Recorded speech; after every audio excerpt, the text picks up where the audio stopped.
My lady, yes.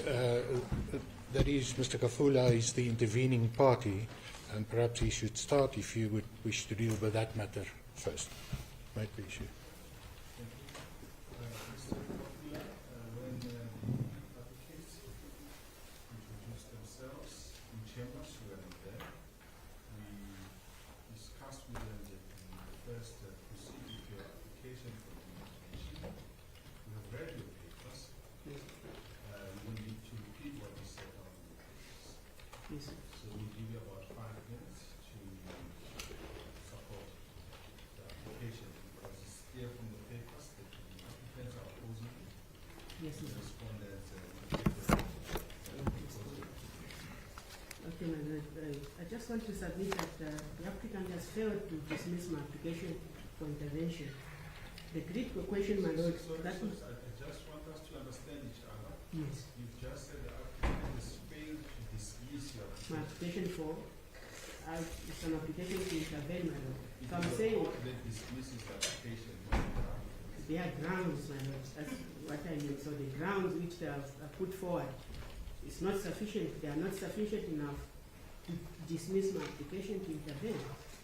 So the critical question, my Lord, which must not be overlooked in this court is, if this court grants an order to force the repatriation of the women to our former late president, and if such order triggers civil unrest in Zambia, how will the rights and safety of Zambians, including myself, be safeguarded? And answer that, my Lord, I'm going to refer you on the supplementary affidavit of the Attorney General at paragraph 14.2, where it is stated. Let me start with 14.3, where they say, nevertheless, under these circumstances, there cannot be any doubt that a failure on the part of the applicant is to ensure that the late president be accorded a state loan to further steer controversy and may lead to civil unrest. So if that violence, my Lord, if that violence are to happen, my Lord, it means I'm part of it. I'm a Zambian citizen. I need peace. But do we need to force the family of the late president? We don't have to do that, my Lord. We have to do that through dialogue. Our political leaders, traditional leaders, and the church. Sorry for a moment, Mr. Kafula. Please let there be order here. Those who are talking when Mr. Kafula is addressing us and may be forced to say you should move out of it. So please behave yourself. Proceed, Mr. Kafula. So we don't have to force the family. The family must agree by themselves. No one, this court must not force them to repatriate the women of their loved ones. The husband can negotiate with them. They can bring neutral parties in a row, like our chiefs. We have the church leaders, our church leaders, and NGOs.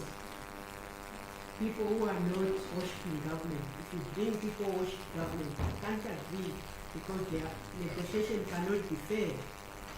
So we need fair people to negotiate with the family. We can't force them. This court must dismiss the application for the applicant. But I'm Mr. going to Kafula, give- so you see in your application, Yes, ma'am. one of the orders that you are seeking is that the body should be repatriated, and you also ask that Can I just clarify now? I said, point 3, the applicant further stated that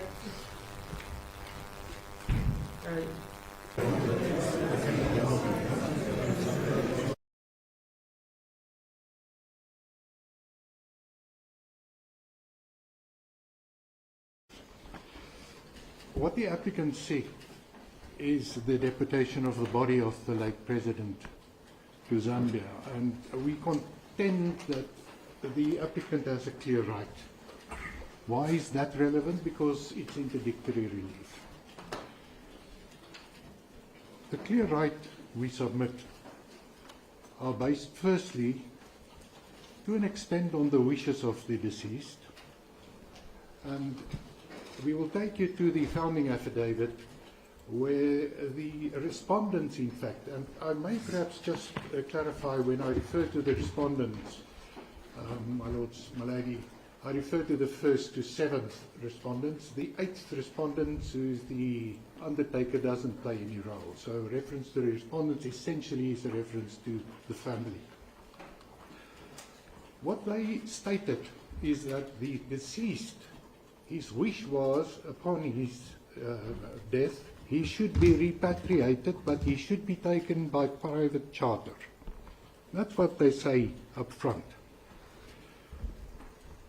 Then there were a number of engagements, and following those, there was a clear agreement reached, and that agreement entailed that the body would be transported, he would be given a state funeral, and it is that agreement that we say provides the clear right that the applicant says exists.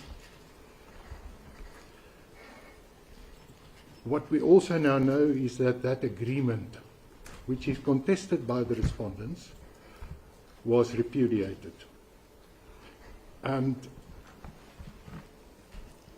if that is the case, on the respondents' version, that there is no agreement, we say that the law relating to burial rights in any event affords the applicant the clear right that they seek to put forward. But there is a complicating factor, and that is that what we contend is that there is a foreign element present, and that the Zambian law should apply, considering all the connecting factors, and I will deal with that.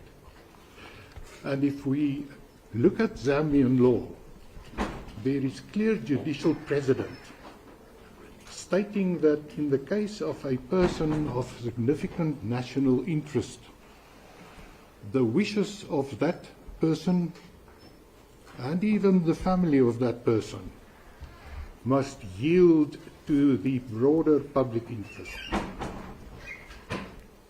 So what we say, there was an agreement, and in Zambian law that agreement is binding and is enforceable.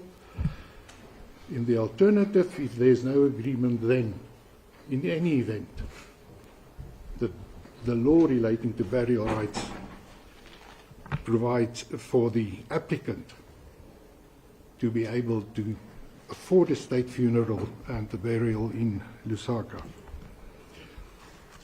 In the event that the court should find that the South African law should apply, the result would be the same. We say there was an enforceable agreement. We can even spell it out in Latin, pacta sunt servanda. There was clear agreement between the parties that the body should be repatriated. And in South African law, there is also authority to the effect that the court should approach the matter based on fairness, on the circumstances of each case. And in the bundle of authorities that I just handed up to your lordships and my lady, we will also refer to a matter where the court stated, in a case of a customary law marriage. Just for the sake of clarity, bear with me. The bundle of authority that we handed up, is it also on case line? It's been uploaded to case lines, my lord, yes.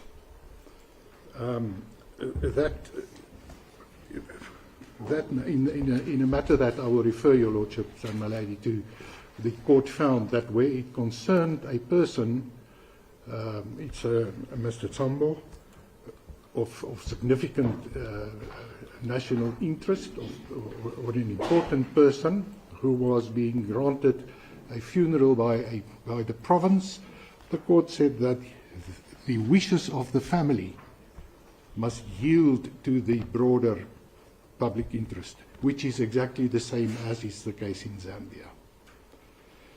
Those, in broad strokes, are the submissions that the applicant will make. There is also then interlocutory applications that I will deal with. The applicant is aggrieved by what it contends are instances of, let's call it political grandstanding on the part of the respondent, where they included allegations in the answering affidavit that are vexatious and scandalous. That will be dealt with. There is also then an application for condemnation on the part of the respondents to bring a counter application. We will also briefly deal with that application, which we say simply has no merit and in the interest of justice cannot be granted. If I may... The respondent also raises, can the government of South Africa just be removed or not? Are you also going to address that, or has that been settled? I would be surprised if the respondents persist with that submission. There was proper notice given that the notice of motion would be amended, 2 paragraphs struck from the founding affidavit. There was no objection raised and the amendment was properly effected. What we say, my lady, is that the department, DIRCO, so to speak, in colloquial language, has an interest in this matter, clearly, but it is not a legal interest. And it is only for that reason why the department and the minister was cited. And for reasons that I need not dwell on, it was decided to remove the minister from the, as a party, as a respondent. And the court order clearly gave the minister the right to intervene if the minister felt that it should be heard. It had the opportunity to do so. So I submit that there is no case or question that the department could have been removed, and it is not a case of non-joinder with respect. If I may then turn to the facts, and first start with the wishes of the deceased. What is significant is what the respondents themselves state, and the reference you will find on case lines K18. It is the supplementary founding affidavit, paragraph 7.6. I'm just quickly going to quote from that. 7.6, the family objected that the late President Lungu stated out his wishes before he died, which were that, and firstly, his remains should be repatriated back to Zambia in the same manner that he had travelled to South Africa. I'm sorry, you've lost me. You referred to K18. K18.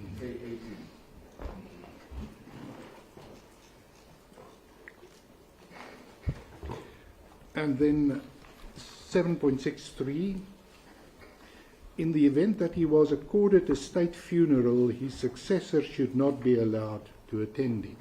Now this comes from the respondents. So the important point is that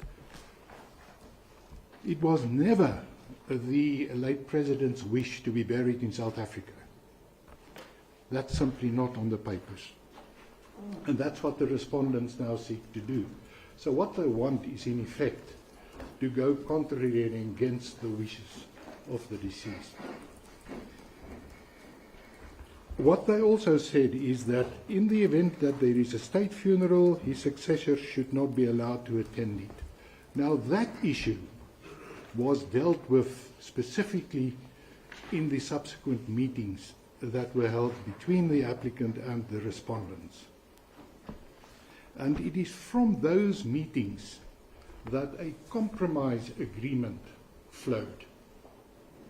And that compromise agreement, important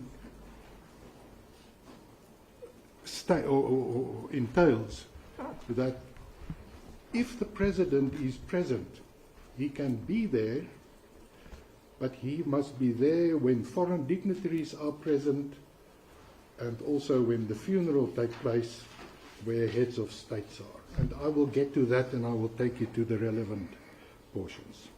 So the first important point dealing with the wishes of the late president, there is no indication that he wanted to be buried in South Africa. That's a starting point. Secondly, his wish was to be repatriated. In the founding affidavit, the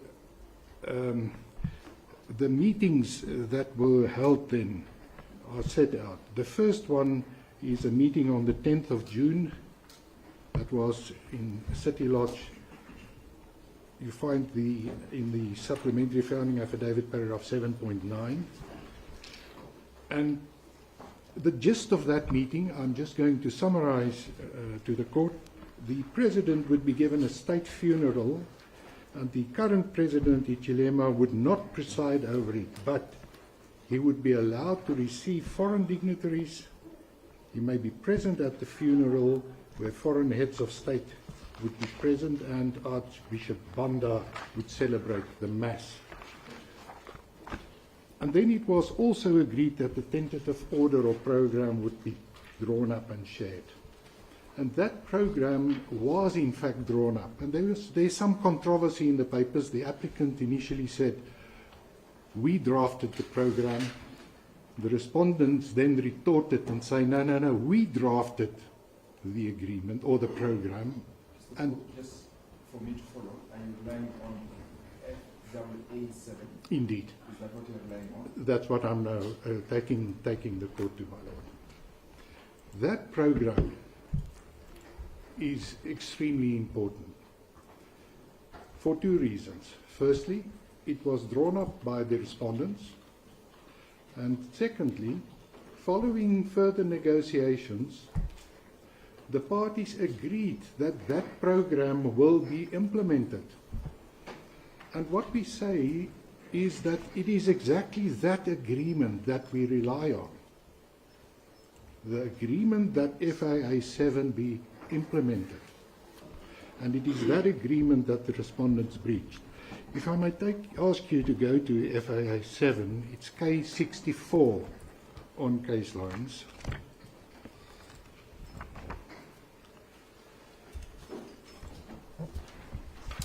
On top of the page, it is stated, Program for Repatriation, Funeral and Burial of the Sixth President, Republican President Dr. Lungu. And then it starts with Wednesday, the 18th of June 2025, departure of the body from the funeral parlor. And then what will happen on that day is also, amongst others, it will be accompanied by military honors.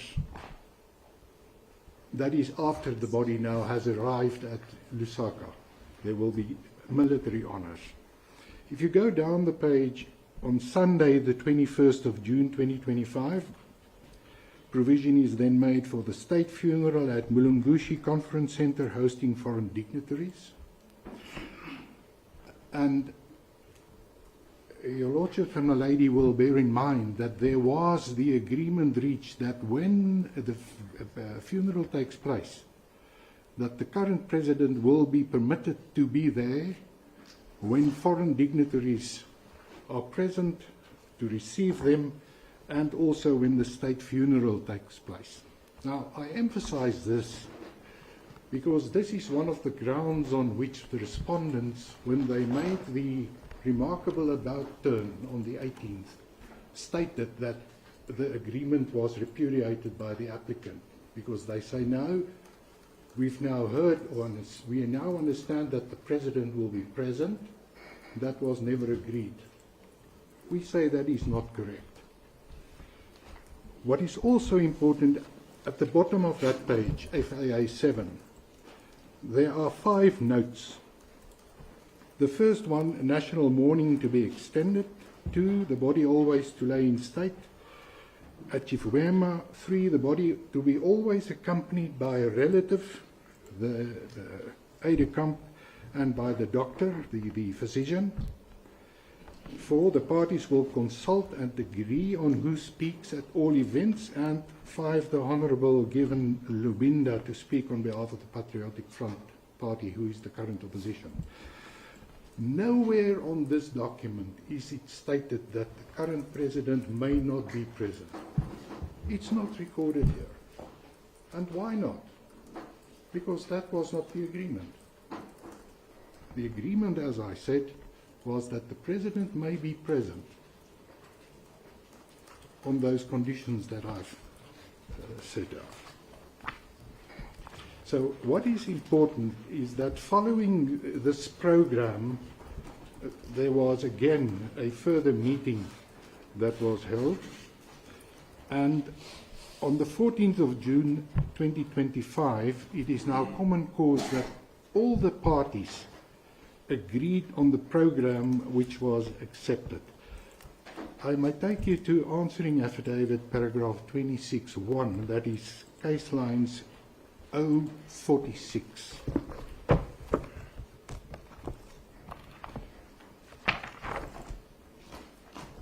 O46 is a very terse statement by the respondents, but extremely significant and important. Not so fast. I'm not so sure whether the case line page reference number. My lord, it's O46. 046. Yes, 046. or 046. I think it's a O, capital O.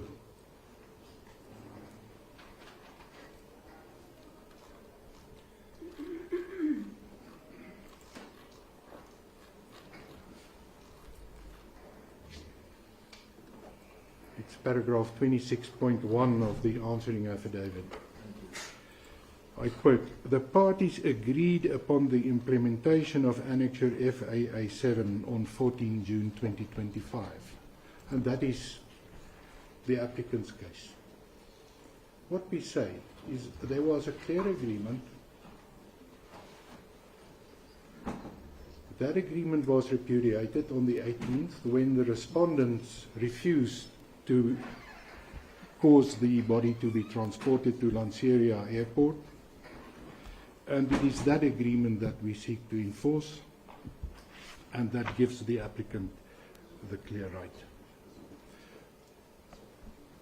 What is also significant then is that there was a further event. But perhaps before the further event, my brother says engage you. If we were to, because 26.1 made the reference to Annexure FAA7 that you say you rely upon to say that there was disagreement. You recall that Annexure FAA7 makes a reference to the arrival of dignitaries. Do you say that this is the context within which the current head of state would participate to receive foreign guests? That is a submission. That is the consequence. Is that not the norm?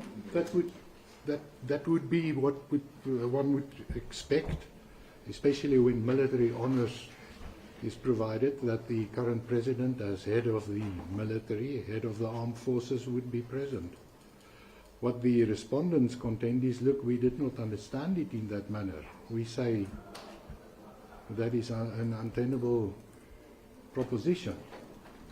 And especially if you view this in the context of the earlier agreement, where the respondents contended, where the respondents agreed that yes, the current president may be present when the foreign dignitaries are there, and in the funeral when the heads of state are present,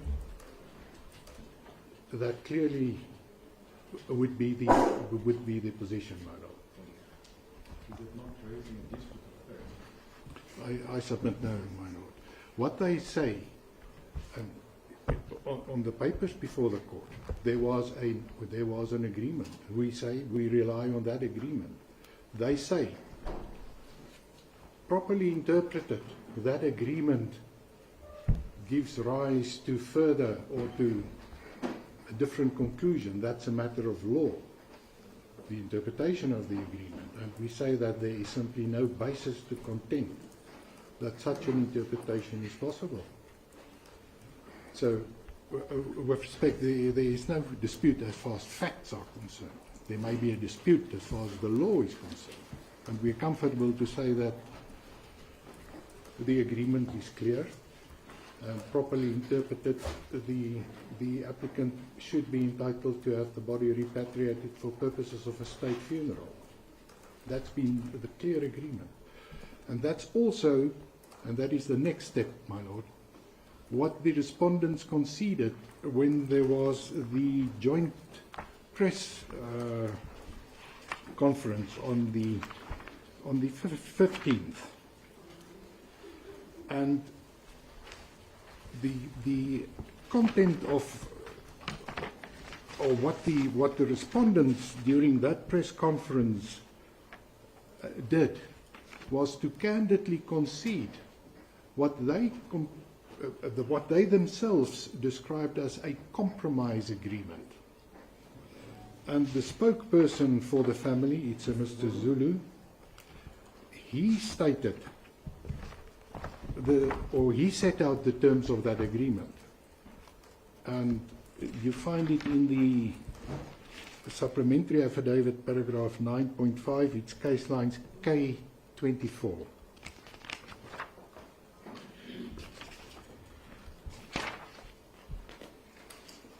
So, paragraph 9.5, and I'm not going to read the entire dialogue, but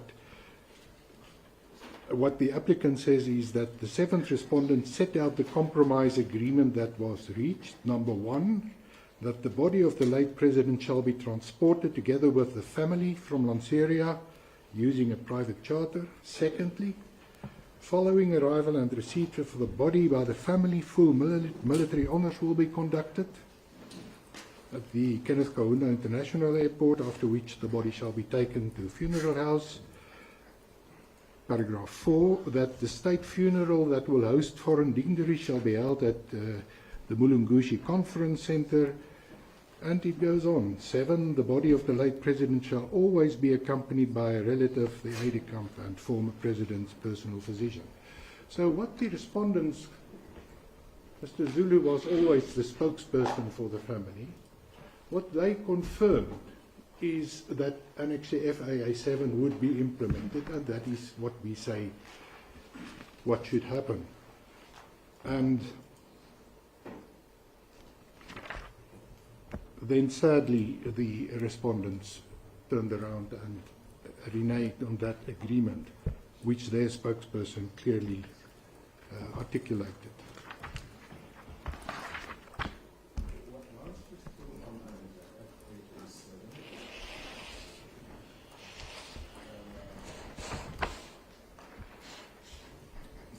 Invite me to that later, please. K64. Somewhere at the bottom, he talks about that there will be further communications. Yes. Now, is there not an indication? It says that the parties will consult and agree on who speaks all things. Yes. Now, the fact that an agreement has not been reached on this, it is not an indication that the parties have not yet fully agreed about how the former president should My lord, what the agreement says is that you will consult. Whether that would be enforceable by a court, that may be open to debate. And there is no allegation that the respondent or that the applicant would not be prepared to consult. So what the respondent said is that no, the president would preside over the proceedings, and they also indicated that they want a private church service or a church service upon arrival to take place, and that, they say, was never agreed. Those are the two grounds on which they say the applicant repudiated. And what we say, the fact that the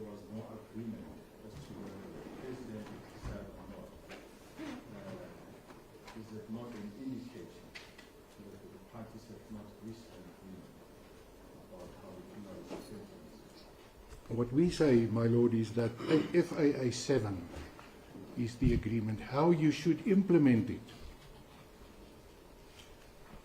that is the second question, and that's probably what your lordship is asking.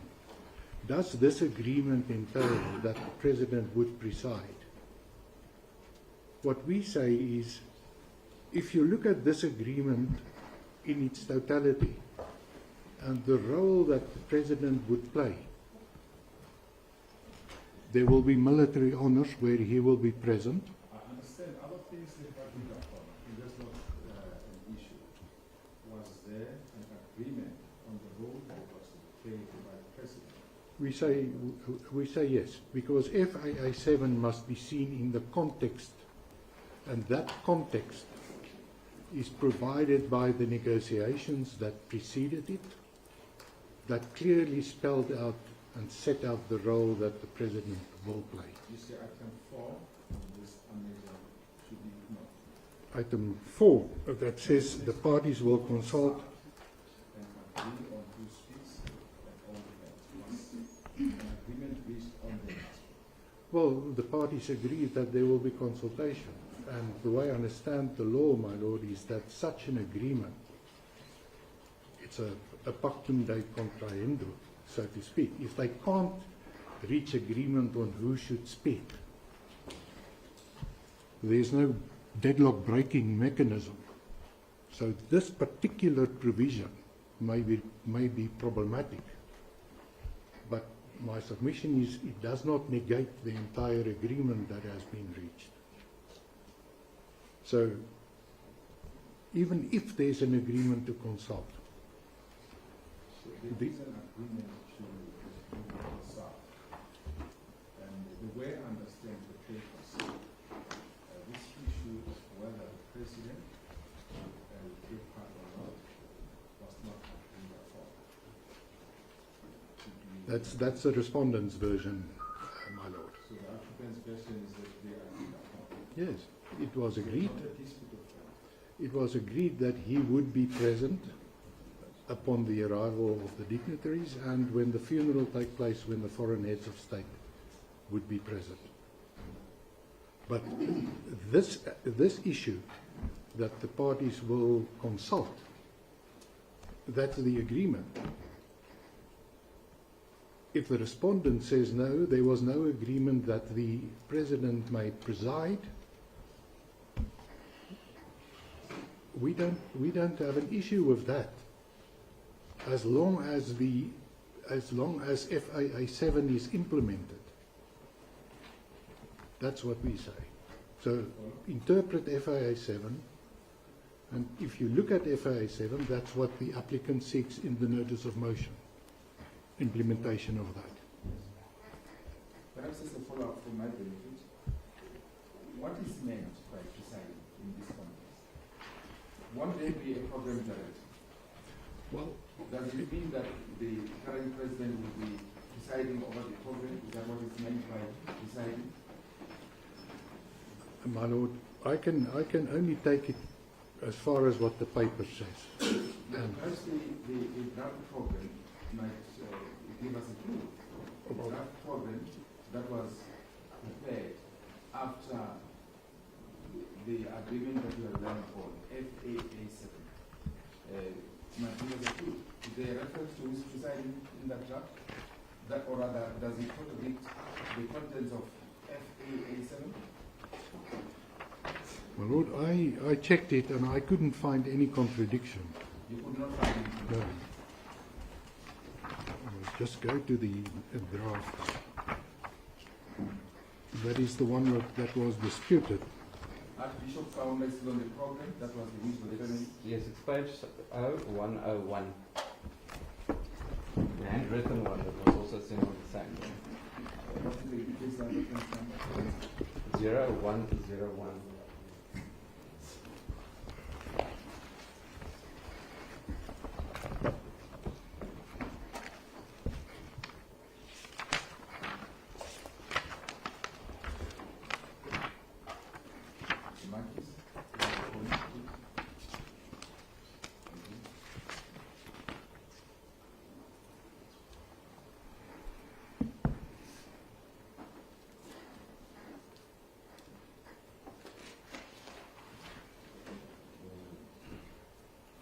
0101 as understanding is common clause, is that right?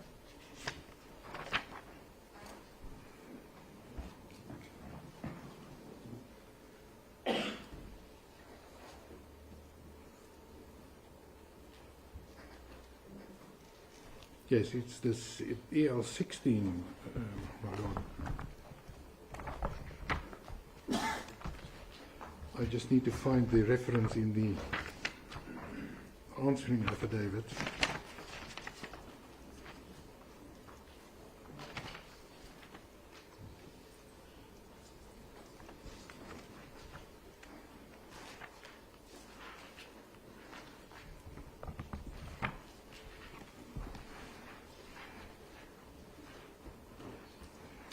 Yes, it's a bit difficult to read, my lord. This is a draft, it's not a document that practice of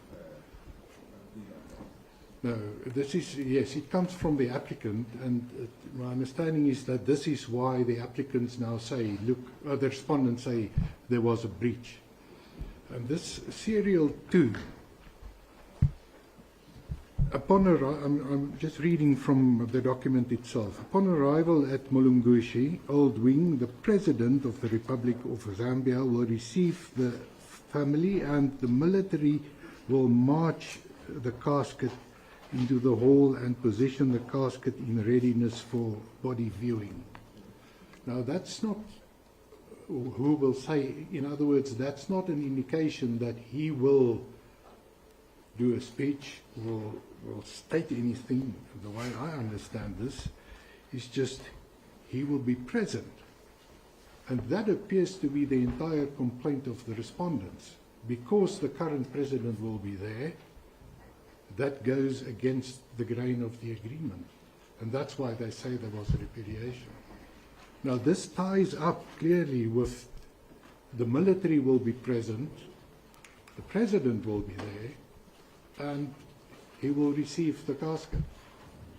So I'm afraid I can't see any contradiction between what this document says and what the agreed program also stipulates.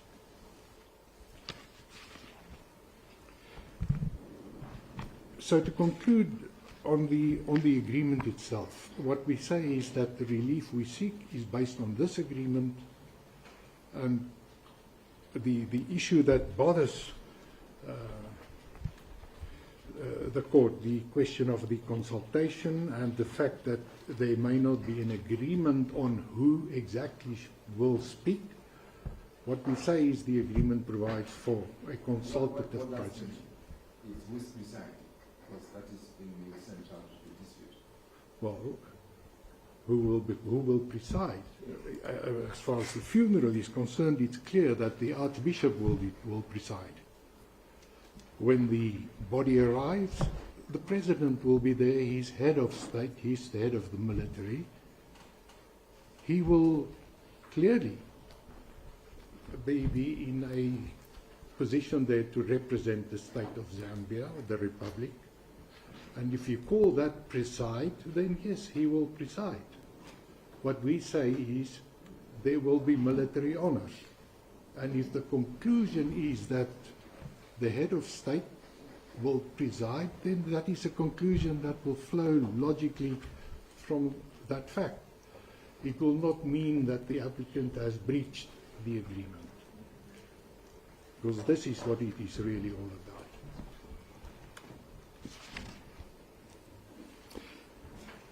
If we then move on,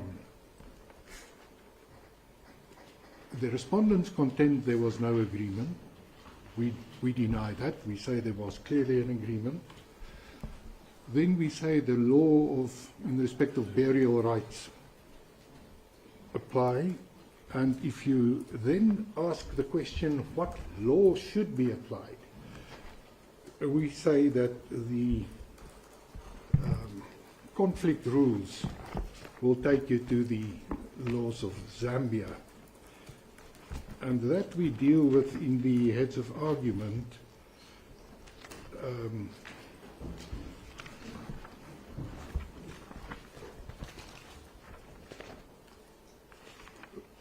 paragraphs 3.6 to 3.8. Well, firstly, 3.4. Why do we say there is a foreign element? Is because this matter concerns the body of the late President of the Republic of Zambia. The family are Zambian citizens, Zambian nationals. The late President was domiciled in Zambia. He was only temporarily in South Africa. And what we say is, or what LAWSA says, is that if there's a foreign element, a court must go through various steps. And the first is the characterization, and that is to identify the dispute. The dispute here is clear. It concerns the burial rights of the state in our context, or the family. And then if you characterize the matter, then you should look at the connecting factors. And what we say is that the law of the jurisdiction that has the closest and most real connection with the case is Zambian law. On 3.5 of your case, you correctly states that dealing with these issues, there are other factors to be considered, mutual resilience, and other aspect that you mentioned here is the place where transaction takes place. Is it agree that this transaction took place in South Africa? Yes. And why should South African law? My lord, that's a complicated or a complex issue, because it may be that the law of Zambia would say, look, in an event such as this, you must look at the law of the contract, the place where the contract took place, the lex loci contractus. And the principle, I did not refer to it in my head, so the principle is the principle of renvoi. But what we say is that the law that has the clearest and most real connection is Zambian law. But yes, the court may decide to deal with the matter on the basis that the parties contracted in South Africa, the lex loci contractus should apply, and if you do that, then clearly the result would be South African law, and then the contentions that we have already made as far as breach is concerned would apply. Incidentally, the position in Zambian law is exactly the same as in South African law as far as the law of contract is concerned. In the heads I gave you a reference to an eminent writer on the law of contract. And what is also necessary just to briefly point out is that, and I see in the respondent's answering affidavit, or in the heads of argument, it is stated that the applicants did not produce any expert evidence as far as the Zambian law is concerned, but that is not correct. The supplementary founding affidavit makes it clear that the Attorney General who deposed to the founding affidavit is an expert. He's the government's chief legal advisor. He has various law degrees. He's a practitioner. He confirms the position in Zambian law. And then there's also a further expert, Mr. Mutemwa, who is state counsel. That is the equivalent of the senior counsel in South Africa. He's also an expert in Zambian law, and he also confirms that the position in Zambian law is as is set out in the supplementary founding affidavit. What I need clarity on is that since this current law, the court may consider, and if we consider South African law, also look at the constitution of the country regarding the dignity Yes. Now, if we focus, or if we decide to consider South African law, should the rights of respondents be given more? What we say is, if you look at South African law and you look at the right of the respondents, you should look at it in totality, and that will take me to the matter that I want to refer you to. But if I may perhaps just finish with the Zambian law and the law relating to burial rights. And it won't take me long, my lord. It is that matter of the People versus Secretary of Cabinet, ex parte Kaweche Kaunda, and you will find the relevant portion on K126, where the Zambian High Court stated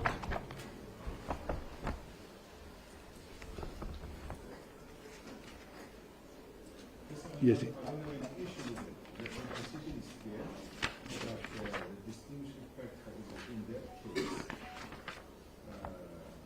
President Kaunda was in Zambia. Yes. The distinguishing factor is in this case, as we call it, is in South Africa. Indeed. But we can Yes. proceed. Yes. Apart from that distinction, the facts are almost on all fours. Because in this matter, the family wanted a private burial, not at Embassy Park. They wanted the court to respect what they also contended were the wishes of the late President Kaunda. And the court then found, firstly, there is no empirical evidence deduced in relation to the wish of the first president, that's President Kaunda. Now, I may pause in this matter. What we do have is that the president said, I want to be repatriated. So if you can just bear that in the back of your minds. Then a state funeral is, my firm understanding, is a public funeral ceremony observing strict rules of protocol held to honor the people of national significance. And then the important conclusion is bottom of the page. A state funeral must stand as such from beginning to end, and I do verily believe that even if I were to hold that it was a personal wish of the deceased, this in my view is one case which must demonstrate that public interest overrides personal interest. And is that not so because it's a president or a late president? Indeed. That places a different stance on the matter. And, indeed, and this is exactly what we have in front of the court today.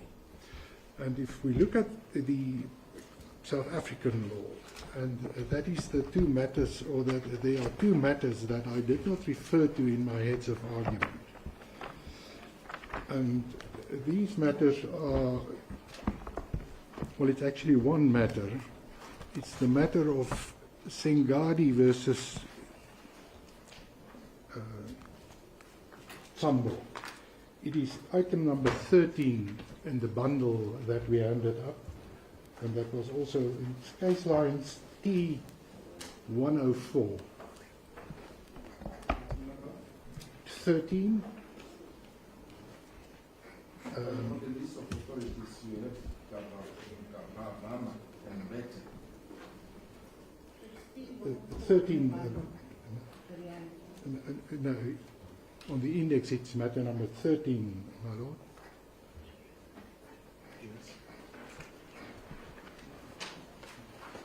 Yes, it should be T104.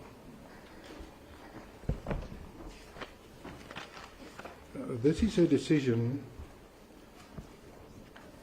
from the Gauteng local division. Mokwatleng J, His Lordship, granted that decision. And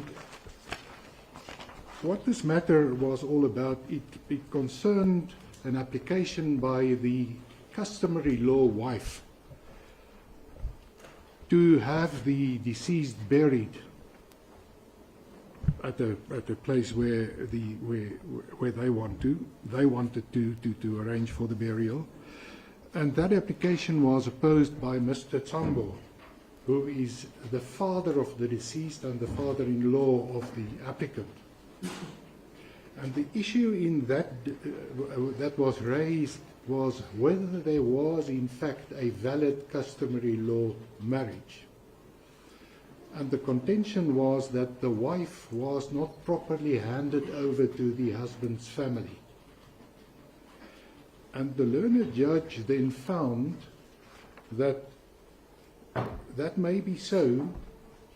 She may not have been properly handed over, but that provision in the customary law of marriage is unconstitutional.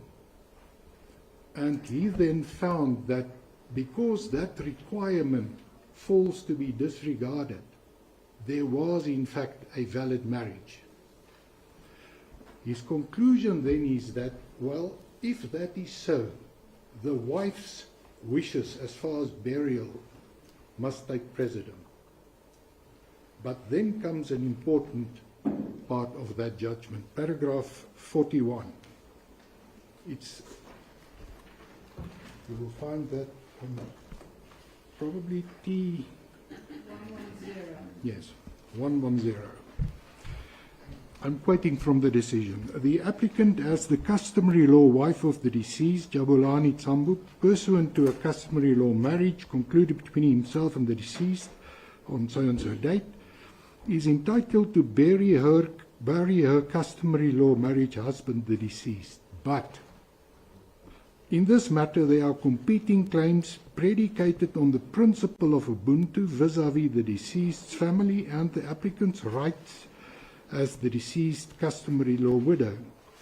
The considerations of public, the principle of fairness, equality, equity, and the interest of justice, and the balance of convenience, and the exigency that the deceased was a public figure of national importance and was to be accorded a civil funeral by the provincial government of the North West, which was funding the costs of the funeral burial of the deceased at the community hall, which was already booked. That as this urgent application was being argued, a second service was being held. And then the learned judge continues, paragraph 42. These multiple competing and practical considerations cannot be governed and resolved strictly on the basis of the principles governing the granting of interdict at this late hour, to interdict the respondent from the respondent, that's the husband and the provincial government, from proceeding with the funeral and the deceased. The court was obliged to exercise a practical common sense approach which prompted the court to subsume the legitimate burial rights of the applicant as the customary law wife of the deceased to the greater, equally competing rights of the public interests and the deceased's family rights, more especially where the deceased body was lying in state in Mahikeng and so forth. So what we say is that there is already clear judicial precedent in this province and in the local division for an approach that we contend should be adopted.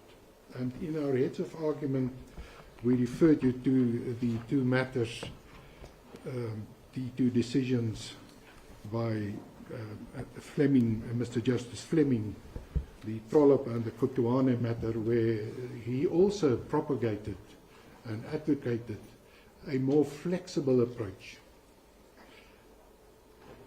taking into consideration all the circumstances. Now, I also need to point out to the court that that decision or those decisions were criticized.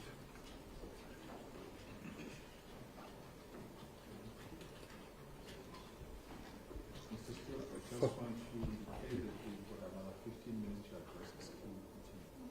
We'll continue another 15. I will comfortably make it.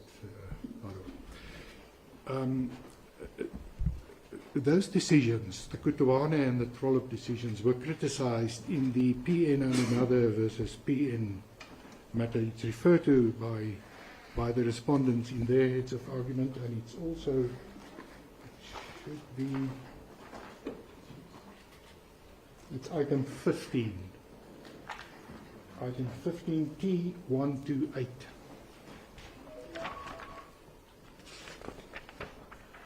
And in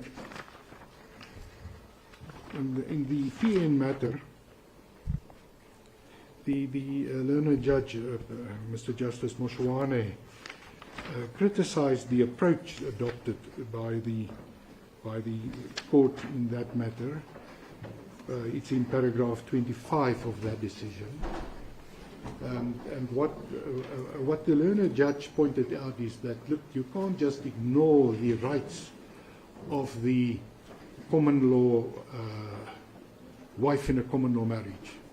And if you want to, if a court wants to develop the common law, then the court, it should be done properly. But what I should just point out is that the court in the PN and PN matter was seized with principles relating to the burial rights of customary law that flow from a customary law marriage. In the Trollop and Kutuane matter, the judge dealt with civil law marriages, and he referred to Foot. And what Foot said would apply in the case of a burial, and what the learned judge pointed out is that Foot is more concerned with the duty to bury. In other words, not to let the body decay, not to let the body unburied. And what the learned judge said is that Foot did not concern or did not consider the right, who has the right to bury, and especially what would be the position when there is, or when there are competing or conflicting claims, such as what we have here. And it is in that context that the court in Trollop and also in the second matter, the Kutuane matter, concluded that the court should adopt a flexible approach and look at all the circumstances. And what we say is those circumstances, as was the case in the Sengadi versus Sambo matter,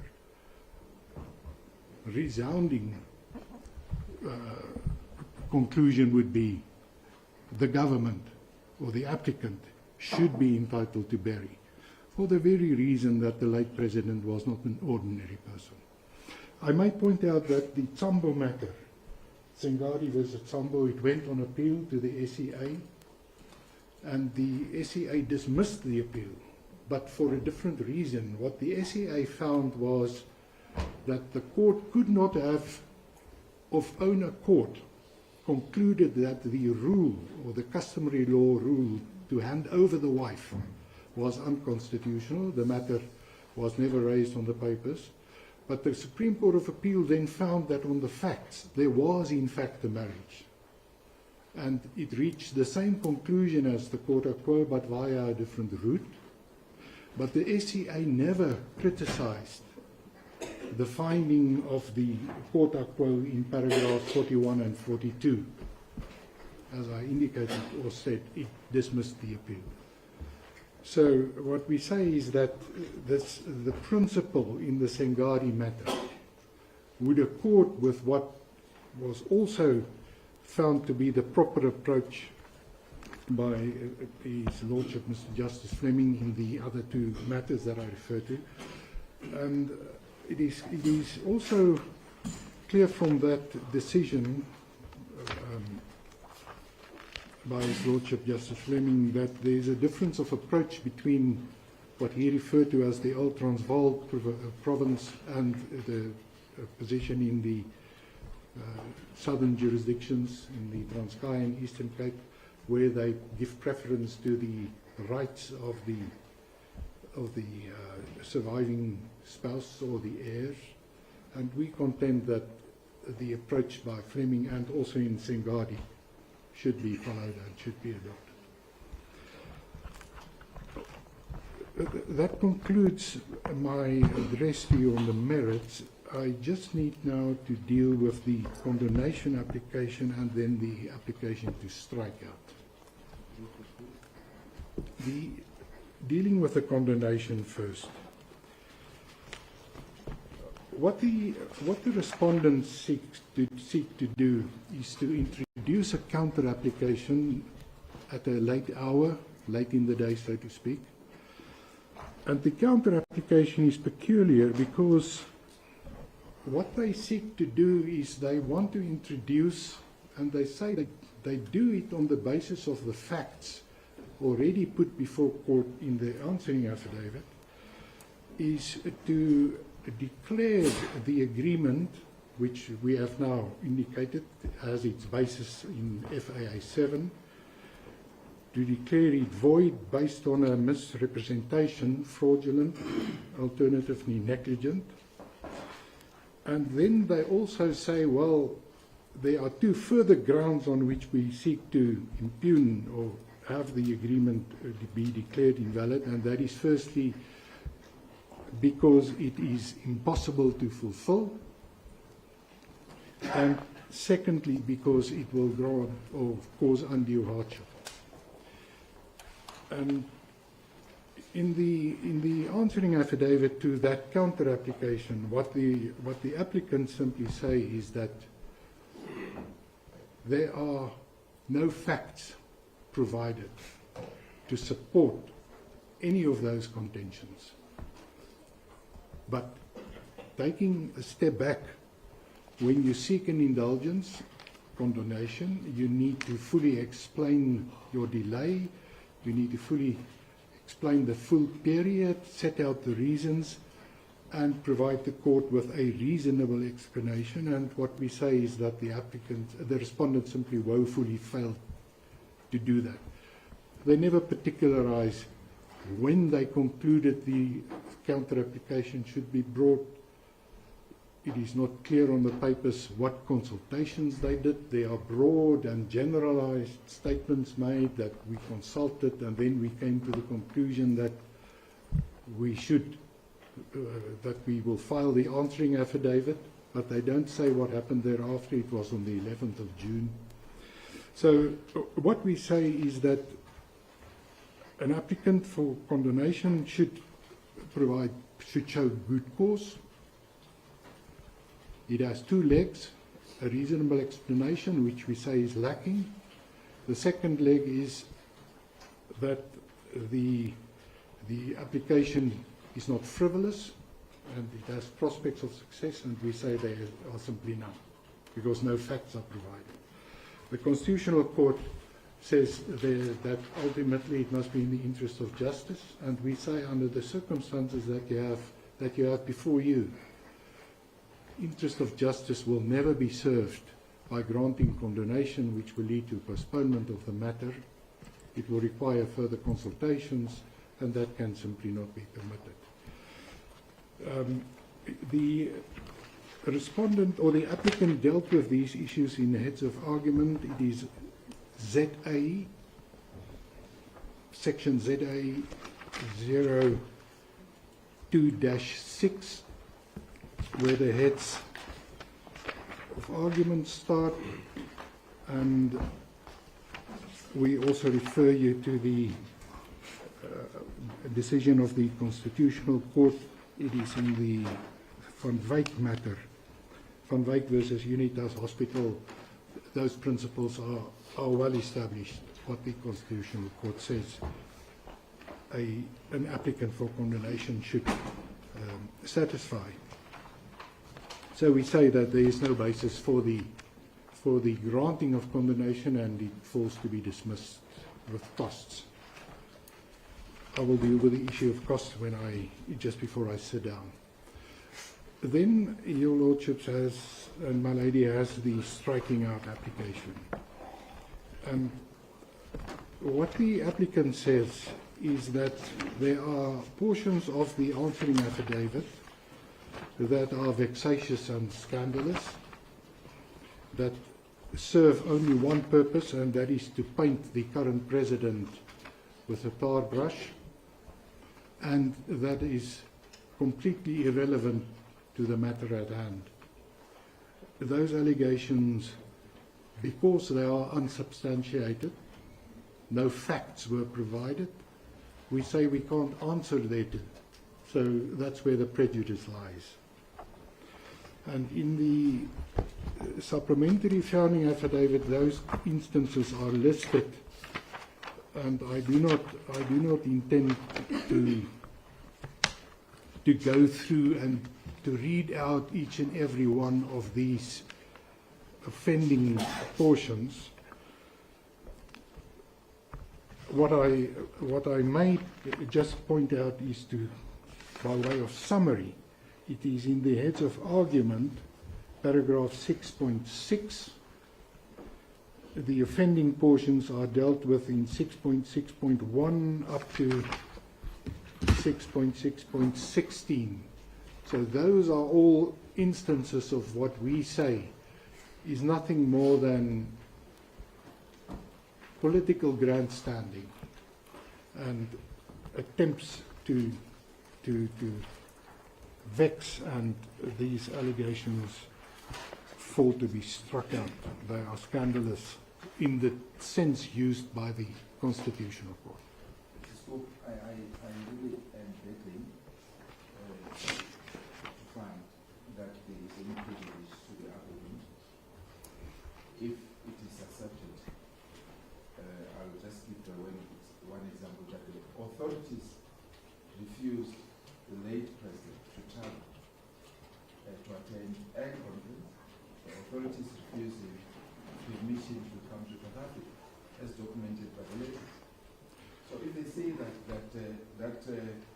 might well contribute to his early demise, where lies the prejudice? They are giving context.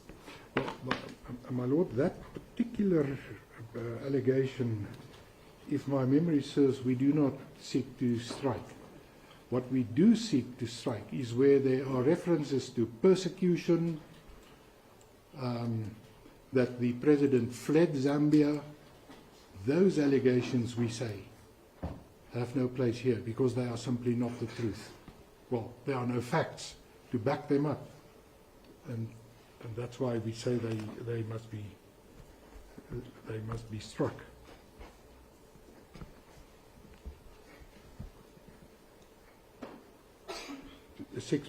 Paragraph 3.8 of the answering affidavit. The words flagrant abuse of human rights. What human rights were abused? It's not particularized. Those instances that they say he was refused permission to go to a church on one instance. He was refused to leave the country because he did not provide medical records in another. Are these instances of flagrant human abuse? Clearly not. So what are these? And that's why we say we are prejudiced. Why should it offend the applicant if there's a suggestion that he was compelled to seek financial support from family and friends against the background that his pension was withdrawn, his pension benefit was withdrawn? What is offending about it? It is tied up with 3.13, my lord. It says this pattern of targeting the family members of political opponents, and then it ends with that sentence. Perhaps I can just go there, because you need to read these in context, in the broader context. So what they say is that there was a concerted effort on the part of the applicant to persecute. That's what they say, and that's what we say the applicant is prejudiced by. 3.13, if I may just go there.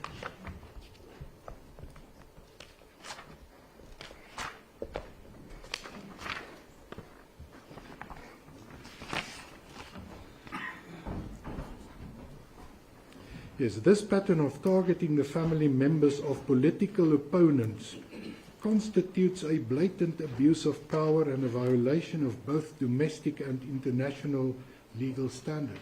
These are serious allegations made against the government of the Republic of Zambia, and there are simply no facts given in support of it.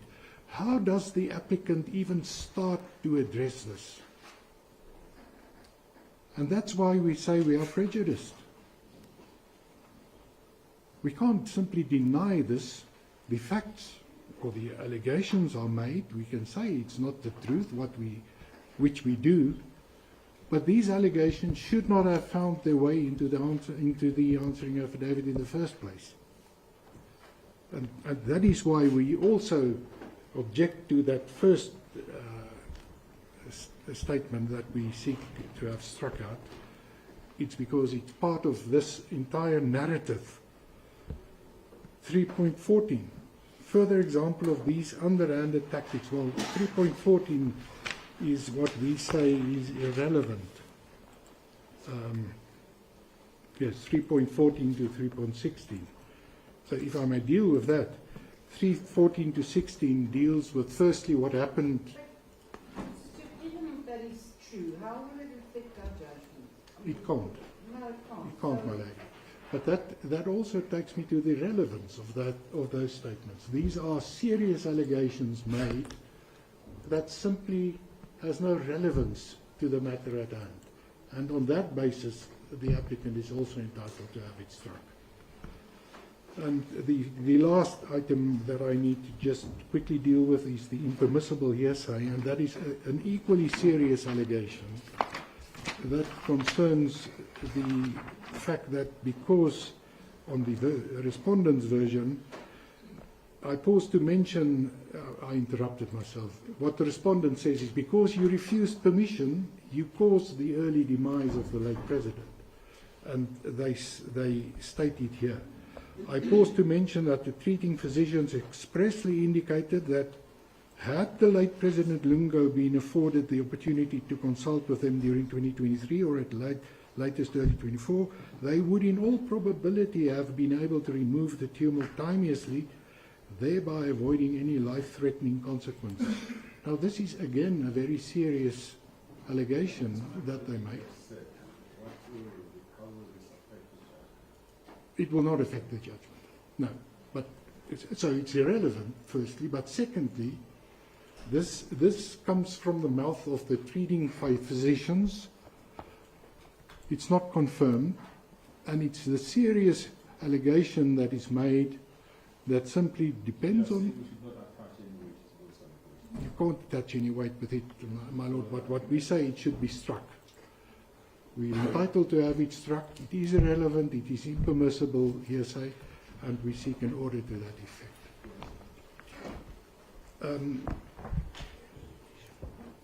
My lords, my lady, that concludes the address.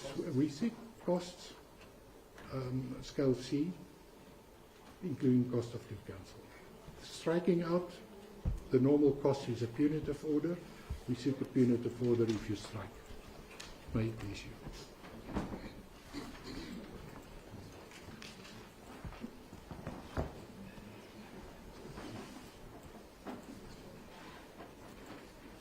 Thank you very much.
As the court pleases, my lord, yes. Thank you, my lords and my lady. I'll prepare and proceed with my argument in the same sequence as my learned senior friend. It might help a little bit to keep track of the arguments as well, and under the same headings for those purposes. But the first thing that we must remember here, and that this court must take into consideration, is that we're actually dealing with an ordinary citizen of Zambia, and who was now in South Africa when he passed away. And that's made clear in the letter that was sent when his benefits were withdrawn, my lord and my lady, and that's EL 10 on the 30th of October 2023. The late president, for all intents and purposes, according to the applicant, became an ordinary citizen. His office was taken away, his salary was taken away, all of his pensions was taken away. Now, it's ingenious for the applicants to now allege, only when there's an urgent application before this court, to say, no, it's now all back. After his passing, we're giving him back all his benefits, my lord. That can never be, and that's also not what the Benefits Act state. That was not taken any further by my learned friend, but I submit the Benefits Act does not make provision for the reinstatement, at least not after the death of the late president, and in any event, it only refers to benefits that he would have gotten, nothing that he must take or ought to have taken or that can be enforced upon him. Then we get to the first argument of the applicant that was raised here before court, and that is we must look at the wishes of the deceased. And that would be wonderful, and it would be great, and I would appeal to everyone to make a proper will, and this might serve as a good reminder to do that. But this court cannot find that the late president wanted to be buried in Zambia. In support of that argument, my lords, the paragraph in the founding affidavit is paragraph 7.6 that's relied upon.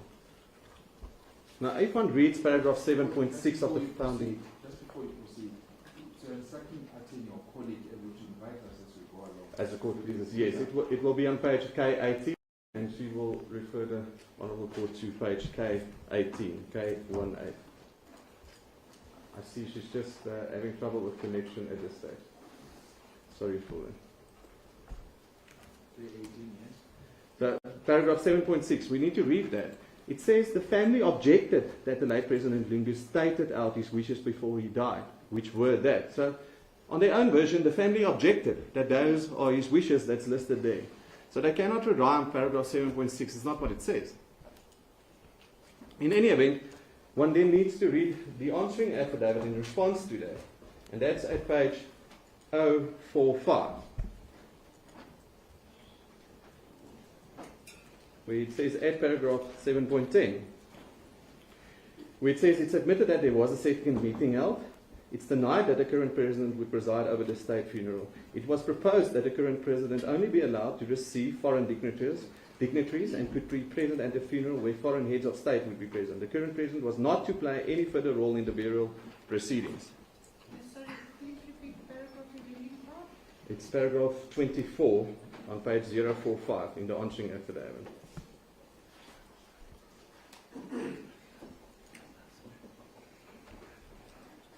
Sorry, but does it say that they object to the body going to Zambia? It does not say it objects. It does not say it wants to. The body needs to go back, or that was his wish. As the court pleases, my lady. I apologize. No, my lady. Asking the question. I understand. But the effect thereof is, and taking into account Plascon Evans, is this court cannot make a finding on what is the late president's wishes. Does he want to go back, or does he want to stay here when he passed away? So that question cannot be answered by this court on the papers before it. What was the wishes of the late president? And that argument then falls flat for the applicant to say, but his wishes was that he needs to go back. He's repatriated. Then it leaves them with the second argument of a pleaded agreement. Now, the pleaded agreement we find on paragraph 7.10 of the founding papers. K19. Case lines, page K19. They say On the 10th of June, so they fixed the date and time of this agreement. We must know when there's consensus, when there's a meeting of mind, if you want to plead the agreement. Waterfalls, the delegation went with the representatives. The 7th respondent again acted as the family spokesperson, and substantial progress was made during this meeting. The following was agreed. So they fixed the point there of the agreement, the purported agreement. And then they list the terms there, which they then say one of them was 7.10.4.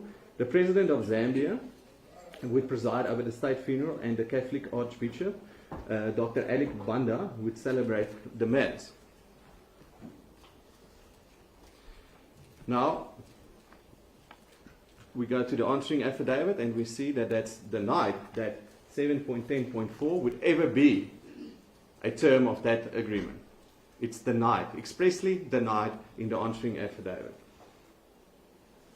And taking a contextual approach to the matter of pleading the agreement, we know why it's denied because of the treatment of the late president. We can understand why he would deny this. Taking into account all the issues that he had with the current president and all the instances where his freedom was taken away, all the criminal matters that were brought against his family, we can understand why that is a pertinent material fact that the family will not budge on. And then we need to compare FAA 7 with EL 16, because FAA 7 is the one that was referred to in the founding affidavit incorrectly, that was prepared by the applicants. That one was prepared, in fact, by the respondent. And then in the replying affidavit, they agreed that that was a mistake. It was prepared by the respondents, the typed version. And that's the version when the court correctly found that, but it's not a final version of an agreement, because even at the bottom it says parties will consult and agree on who speaks. I'm sorry to interrupt. There was no finding. We made no finding. Oh, comment, sorry, as the court pleases, my lord, incorrect referencing. But where there was a comment that says parties will consult and agree on who speaks at all events. Clearly, it's not finalized. All those issues in FAA 7. One then sees the proposed agreement that was handed to the respondent, EL 16, which differs from FAA 7. So FAA 7 would be the version of the respondents, and EL 16 at that stage would be the version of the applicant. Now, if those two don't coincide, there's definitely no meeting of minds, and there's no consensus. There can never be. There's objective proof that it can never be. So EL 16 specifically says, at that second paragraph, upon arrival, I can't make out that word, but the old wing, the President of the Republic of Zambia will receive the family, and the military as much in the conflict. And then there's a further paragraph, subparagraph A, the President of the Republic of South Africa, Zambia, will lay the wretch on the proceedings. And then they differentiate between dignitaries and the President by visiting by all dignitaries, but they differentiate in A, and that's a subparagraph, between the President and dignitaries. So you cannot even take it that dignitaries just simply includes the President. This is their version. They make the differentiation between dignitaries and the President.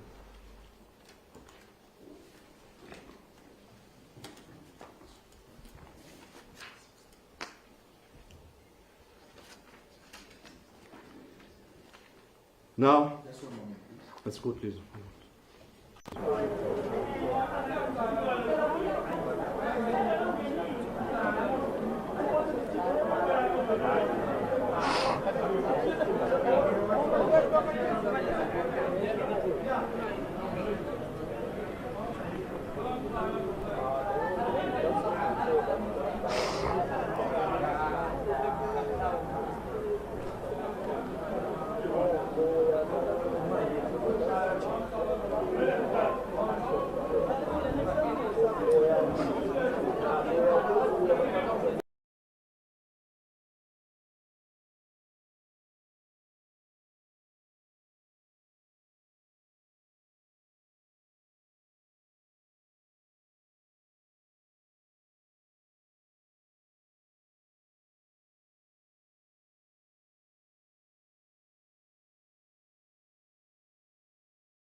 If I were to have, or any person to have, and it's not about who's right or wrong, it's to see the context here.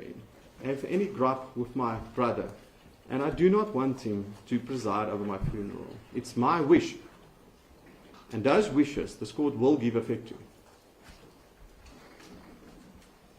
Like I say, rightly or wrongly, doesn't matter. Practicalities aside, doesn't matter. The wish of the deceased is that the current president must not be there. And in fact, he said it on numerous occasions. There's podcasts, there's his own words about how he was treated, and one can understand that he doesn't want the current president to preside over his funeral. Mr. Rockman, can you clarify me on this point?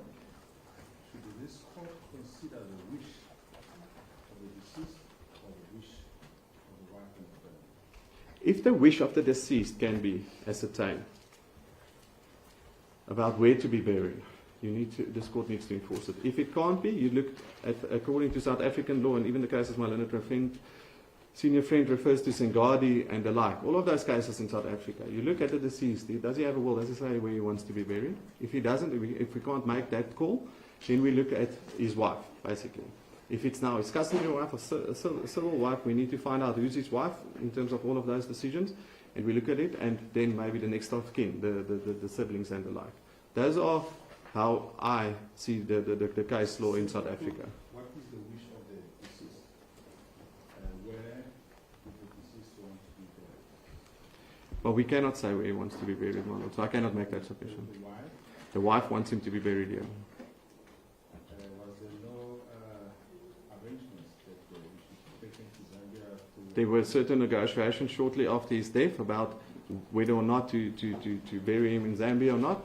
All of those negotiations, offers, counter offers, all fall flat. And there's no agreement to it. The wish as it stands here, as contained in the answering affidavit, is that he be buried here. As a court leader. And if one wants to say there is some type of Zambian law that needs to be applied, all of that still needs to pass constitutional muster. It must not infringe any decision of this court. Ultimately, must not. We're dealing here with a very personal right of the burial issues of any person. And the court cannot, or the applicant cannot, infringe on the following rights. Section 10, the dignity of the deceased. Section 15, the freedom of religion. 30 and 31, the rights of cultural practices. Section 12(2)(b), security and control over one's body, which includes the deceased's body. This court ultimately must find, whatever the decision is, that it does not infringe